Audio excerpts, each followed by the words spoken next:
Sometimes when you collect video games over a great number of years, you pick up so many things that you honestly forget you even have some of them. Such was the case with Fire Shark for Sega Genesis. I'm Mr. MegaManFan, and this is Genesis Does.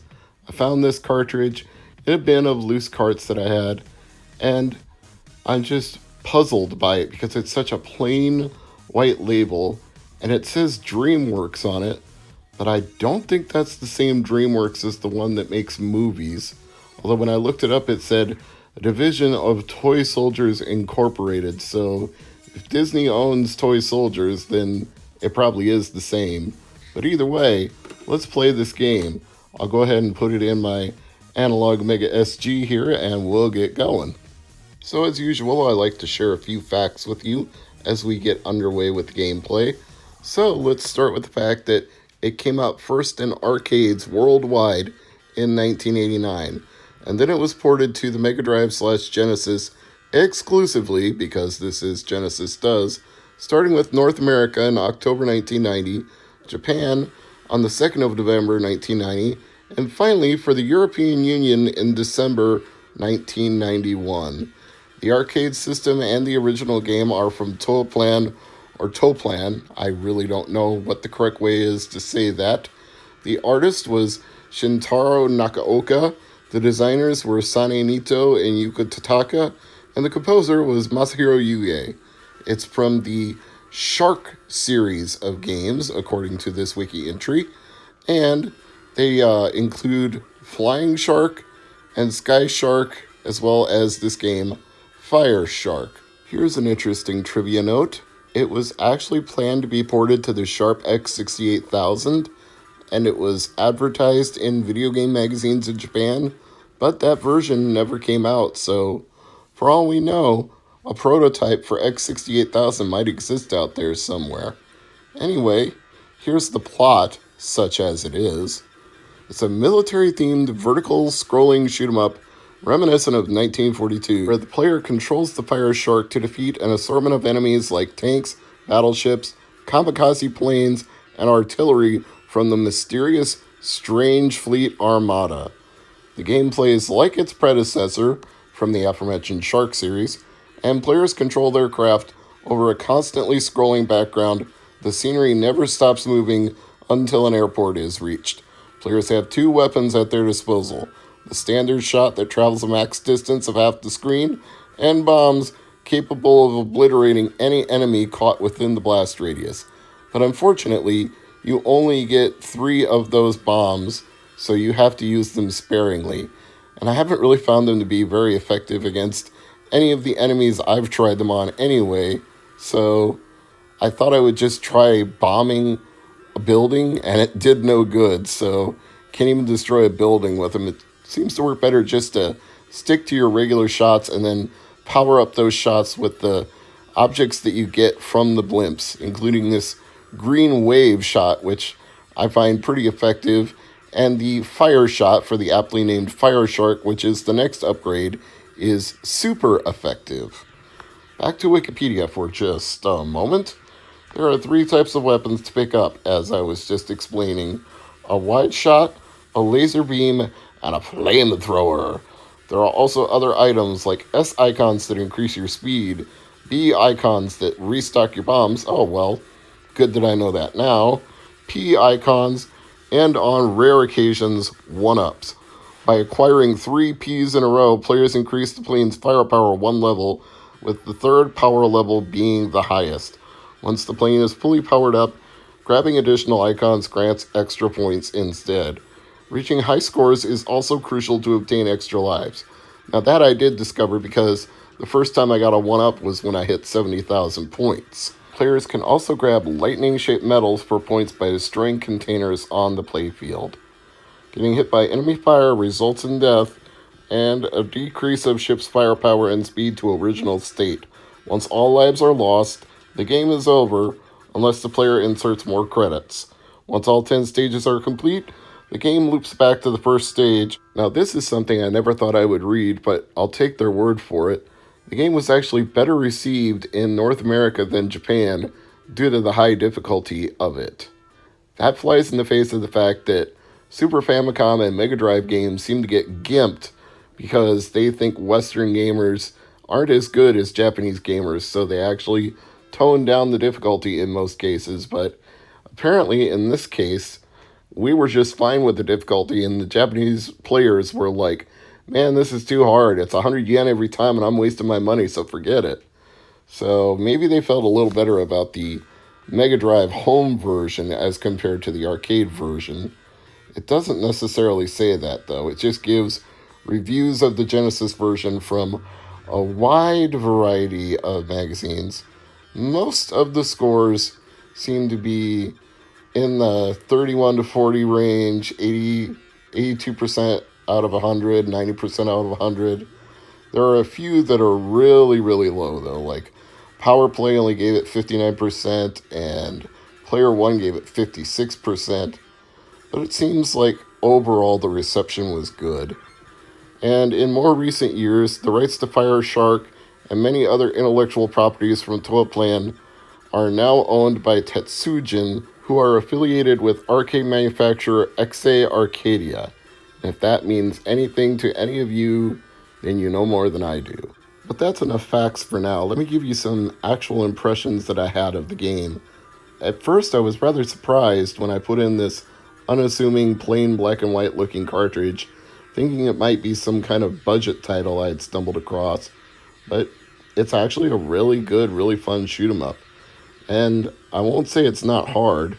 It definitely is. I had to try multiple times to even beat one boss tank at the end of this first stage.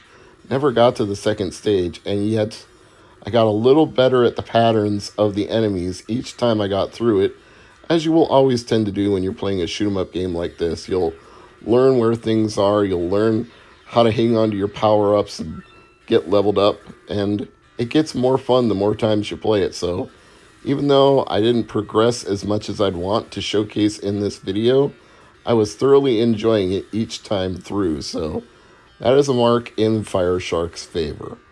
I will also say that I like the extra wide playfield.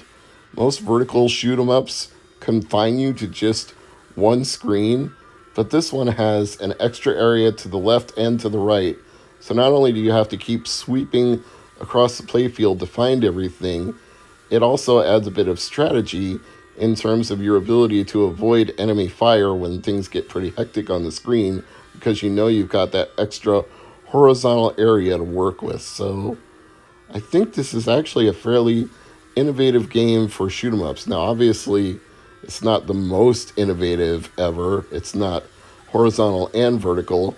It's not diagonally scrolling or going between shoot 'em up levels and platforming levels back to shoot 'em up levels. It's not innovative in those particular ways, but it is innovative in terms of not just being a straight up standard vertical up and down no frills type of shoot 'em up game.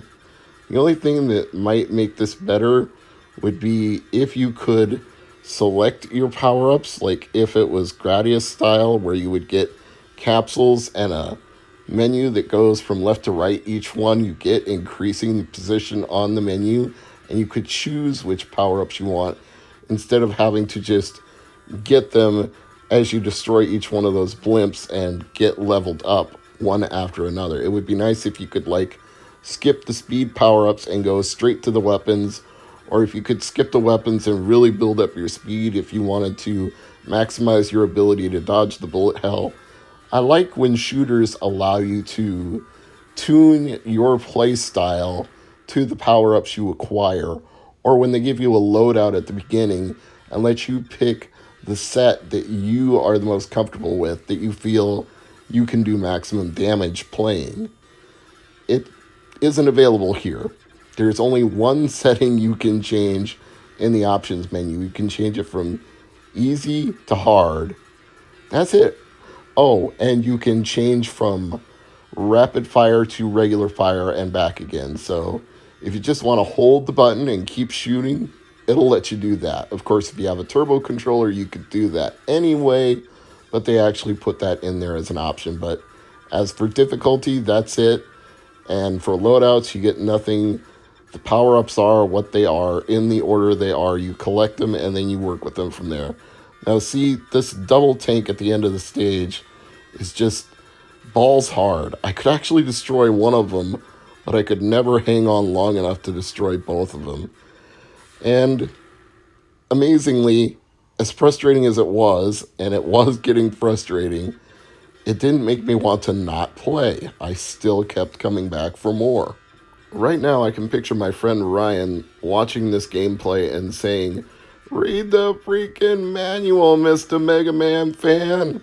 Well, dude, it's a loose cartridge. I can't read the manual, so if there's something that I don't know that isn't in the menus or the gameplay itself, I'm shit out of luck there because it came with nothing. I've got what I've got. I've only got the loose cartridge, and that's it. I feel like Jenna Marbles saying that. I've got 3 looks, just 3 looks, and that's it. And I don't think I will ever have any more than this because the cartridge loose goes for $27, complete twice as much, and new sealed in the box more than twice that. So the fact that I have a loose cart at all, and God knows where and when and how I even found this cart, because there's nothing on it. There's no price sticker. There's no store label. I just got this somewhere, somehow, maybe in a trade, maybe in a batch of games that I bought as a lot. But it's worth $27 all by itself. So I think I'm going to be pretty happy with that because it seems like Fire Shark is a not so common, bordering on semi-rare, not like holy grail Tetris, only 2 or 3 copies exist rare, but certainly not one that you're going to find in the bargain bin at your game store either, and definitely not anywhere near as common as some games which are expensive but not hard to get. You know, like Sonic the Hedgehog games, they're not hard to get. They're in demand, which is why they cost more, but there's plenty of copies of Sonic and Sonic 2 and decent enough amounts of Sonic 3 out there that if you want it, you can get it. Whereas I can't necessarily say the same for Fire Shark. It looks like maybe a copy a week goes through eBay, and they usually go for anywhere between $25 and $50. There is some that have gone for $50 at the high end loose, so the price at $27 seems to be like the median, but it's all over the map. People who want it badly enough will definitely pay more for it. Let's see what the trends look like if I pull up the chart. It's been trending up for a while now. It started out between nothing and $10 in the late 2000s, early 2010s. And obviously, people have had a hard time finding it since then because it has never really gone down that much, and it's steadily arced up to where it is now. So I'm happy to have any copy of it at all. Mr. MegaManFan saying, thanks for watching.